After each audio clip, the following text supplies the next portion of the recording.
Sa isang mundong puno ng takot, pag-asa, at mga lihim na hindi madaling ihayag, may dalawang pusong pinaglapit ng pagkakataon. Si Troy, isang lalaking may tinatagong karamdaman, at si Mara, ang babaeng hindi inaasahan, ngunit nagbigay sa kanya ng lakas upang mabuhay muli.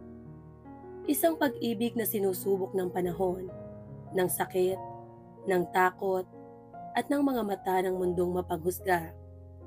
Ito ang kwento ng katatagan, ng pagmamahalan, at ng isang lalaking handang lumaban hanggang dulo. Isang kwento ng mga pagpiling hindi madaling gawin, ng sakit na pilit na itinatago, at ng pag-ibig na patuloy na lumalaban kahit sa harap ng pinakamasakit na katotohanan. Ikaw, hanggang saan ka dadalhin ang puso mo kung ang kaligayahan mo ay maaaring magdulot ng sakit sa iba?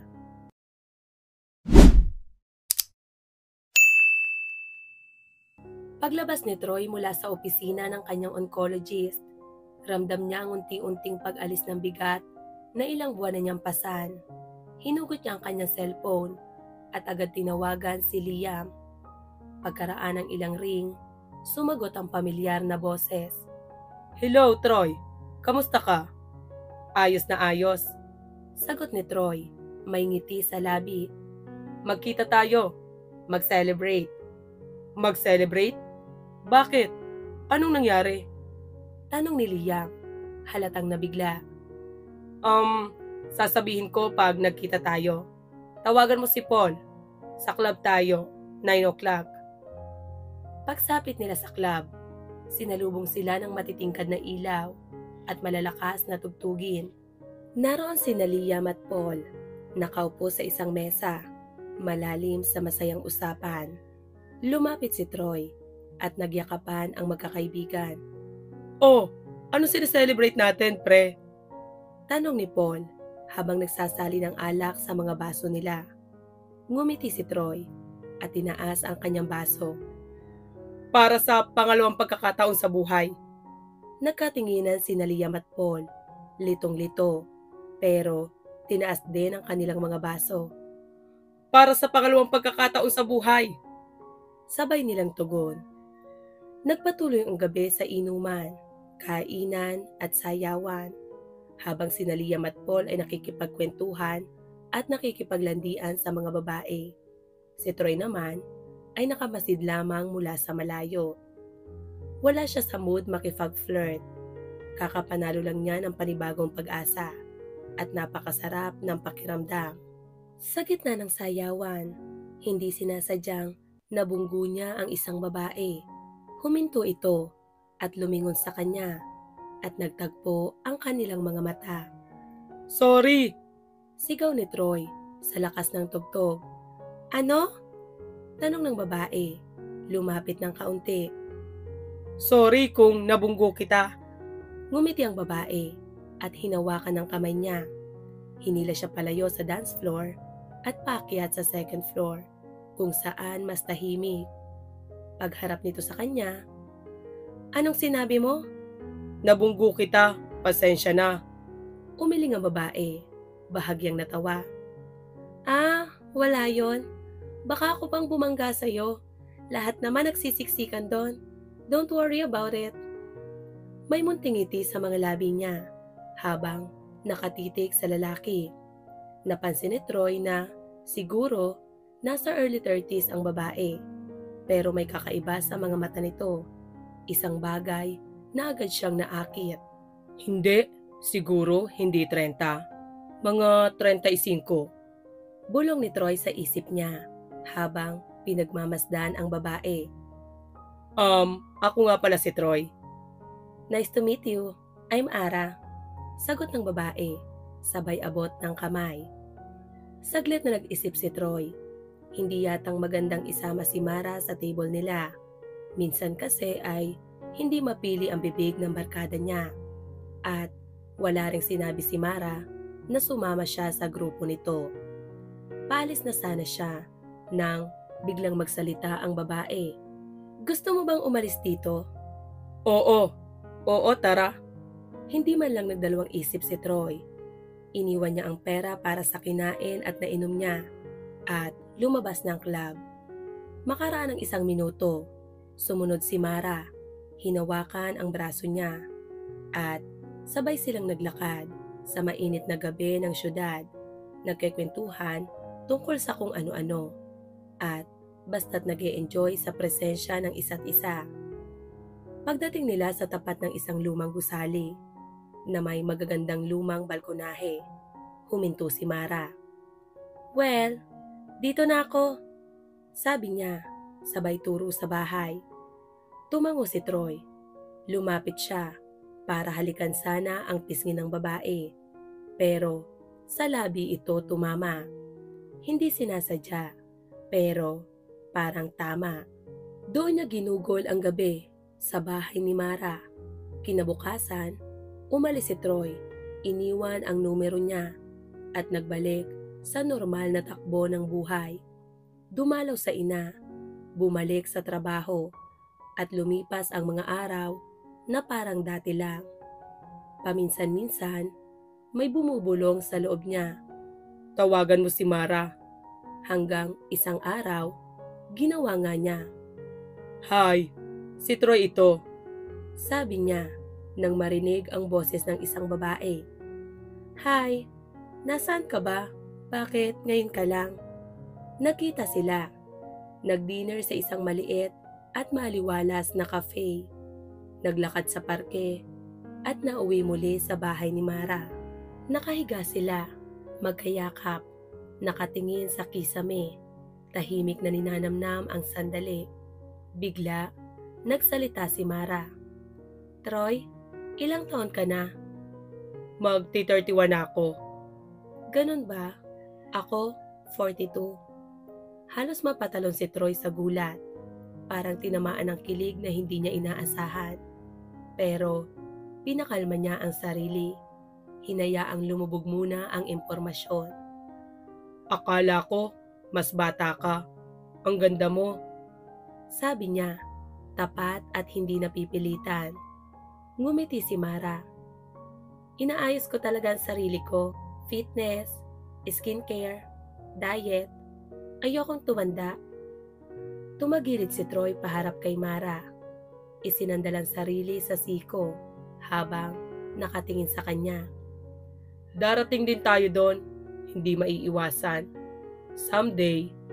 Pero bago pa man niya makompleto ang iniisip, mabilis na sumabat si Mara. "Hay nako, kung ano man ang mangyari someday, sino bang nakakaalam?" Huminga ng malalim si Troy. "Kakapagaling ko lang sa cancer, Mara. Kaya iba na ang tingin ko sa mundo ngayon." Napasinghap si Mara. "Talaga? Wow! Ang tapang mo.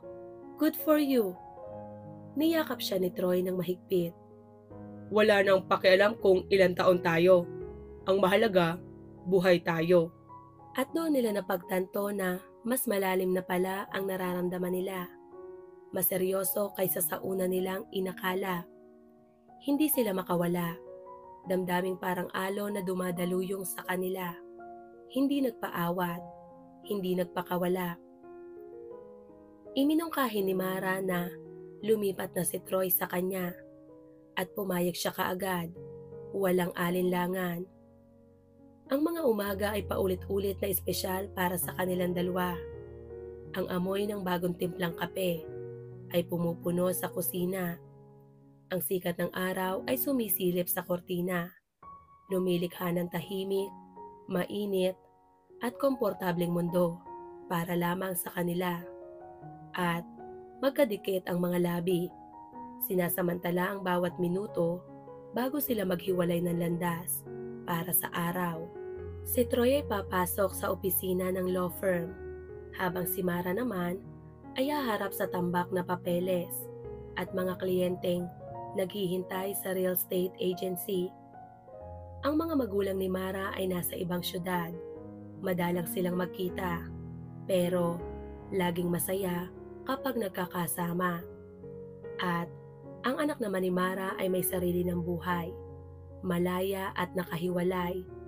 Iniwan ng ina sa maluwag na apartment na puno ng alaala at katahimikan. Gustong ipakilala ni Troy si Mara sa kanyang ina, pero hindi niya alam kung paano sisimulan. Ngayon ba? O dapat bang paghandaan muna? May takot sa puso niya. Baka hindi maunawaan ng nanay niya ang pagpili niya. Baka hindi nito makita ang lakas, ang ganda, at ang kabutihang nakikita niya kay Mara.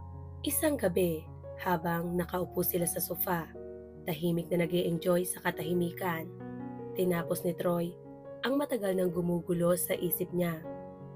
Mara, bakit nga pala kayo naghiwalay ng asawa mo? Napatigil si Mara. Malayo ang tingin. Parang nilakbay ang alaala. Pagkaraan ng ilang sandali, mahina niyang sinabi, hindi ko alam. Basta parang unti-unti kami lumayo sa isa't isa. Nawala yung love. Ayaw na namin na magkasama lang nang walang nararamdaman. Bakit mo natanong? Wala naman. Curious lang. Ngumiti si Troy at niyakap siya. Kung hindi kayo naghiwalay, hindi tayo magkasama ngayon. Ngumiti si Mara. Puno ang mga mata ng saya at kumikinang sa liwanag ng gabing yon.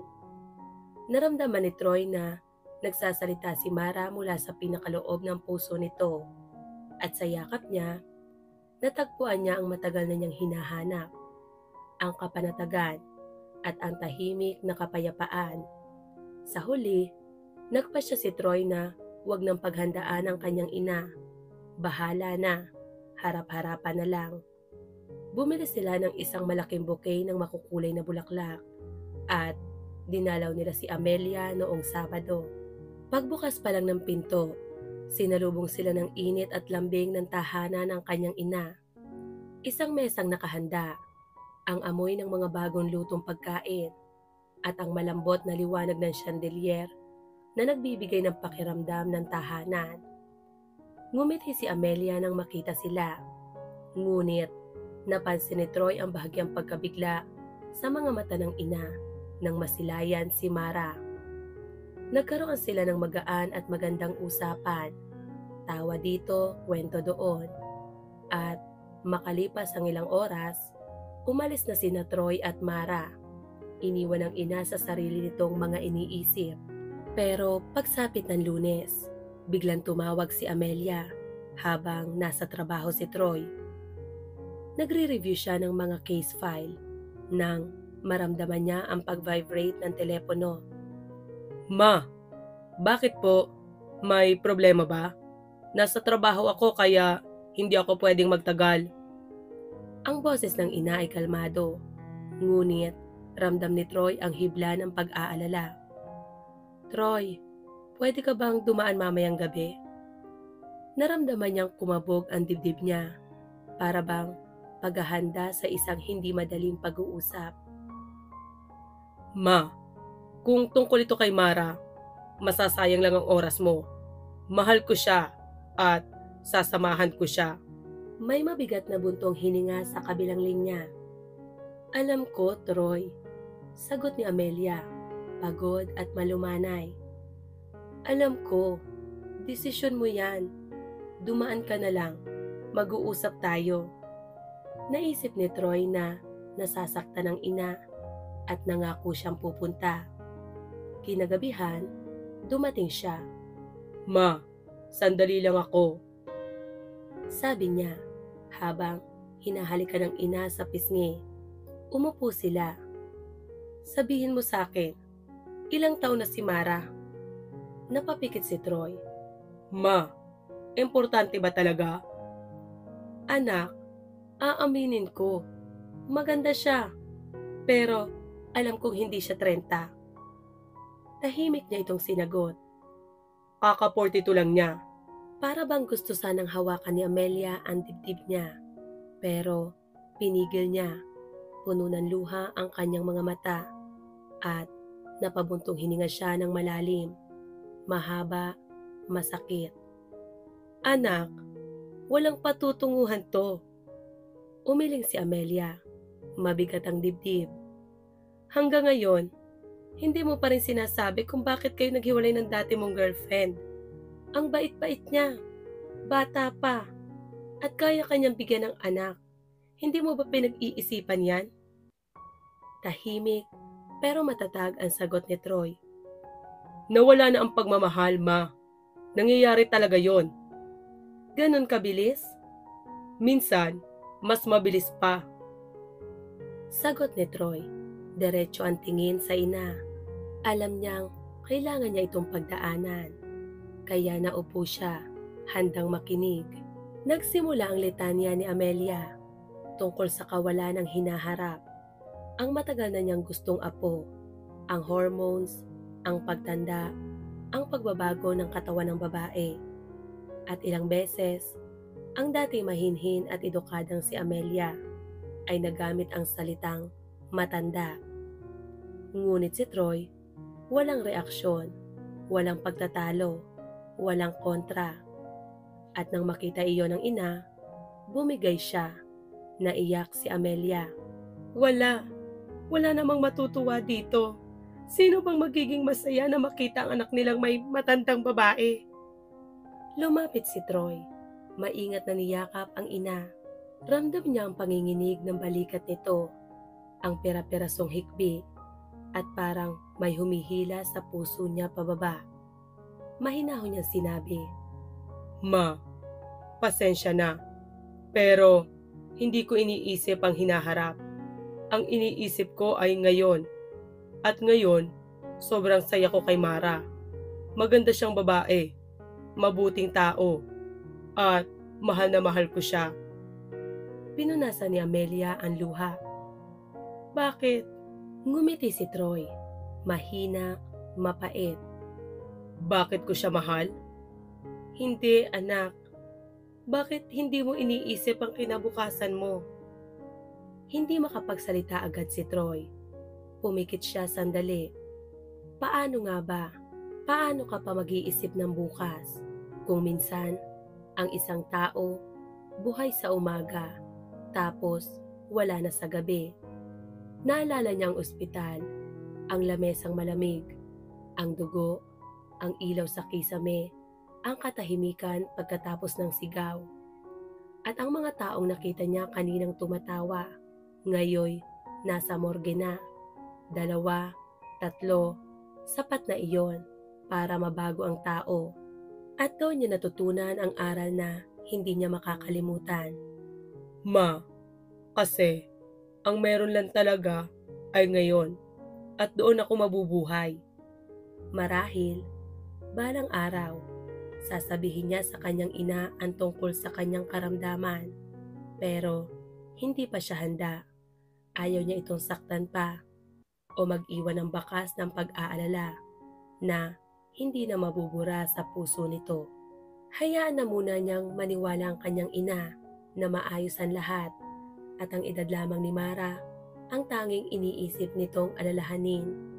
Alam ni Troy na mula noon pa man, ginawa ng kanyang ina ang lahat upang ilayo siya sa anumang gulo. At ngayon, siya naman ang gustong gumawa ng ganon para sa kanya. At higit sa lahat, alam ni Troy na ang pagmamahal niya kay Mara ang nagbibigay sa kanya ng ligaya. Dito, ngayon, at hindi niya iyon kayang bitawan. Ma, pasensya na kung pinag-alala kita.